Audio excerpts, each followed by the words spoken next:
I'm standing here today in front of the Atlas Theater on H Street, about a mile and a half northeast of the Capitol.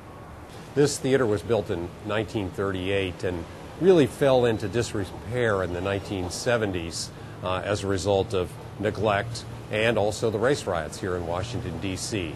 But today it is a vital new theater here in this vibrant community, in a big part because of the National Park Service Historic Preservation Tax Incentives Program, which helped this place get reestablished and is revitalizing this entire neighborhood. Let's go inside and check it out.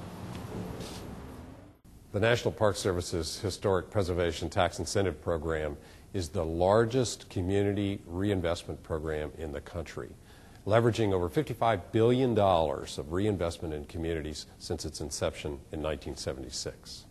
The goals of the program are to preserve historic buildings, stimulate private investment, create jobs, and to revitalize communities. We do this in partnership with the IRS and with the state historic preservation offices. Sustainability is an absolute high priority of mine, and the preservation of historic buildings is a key to sustainability.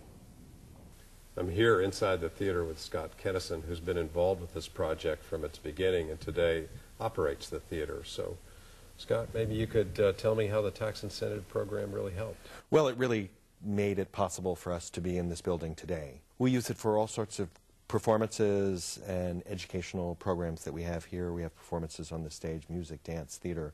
We also have another theater space down the hall. In total, there are 5 performing spaces in the building. The Atlas has been sort of the linchpin of the whole, this neighborhood. This neighborhood is now called the Atlas District.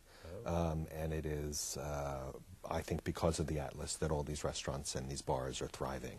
The Atlas Theater is just one of 35,000 projects that have received tax credits. They are found in communities all across this country and in all kinds of historic buildings. For example, an old Catholic school dormitory in Duluth, Minnesota now serves the community as a women's shelter.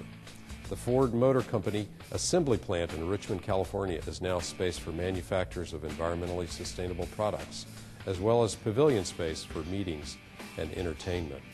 The Cadillac Hotel in Seattle, damaged in the Nisqually earthquake, is now home for Klondike Gold Rush National Historic Park.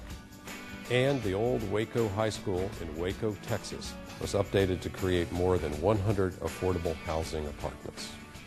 The fact that the National Park Service is influencing the revitalization of communities through investment in historic properties around this country is a little-known fact. And so I encourage you to learn more about the opportunities for this tax incentive historic preservation program.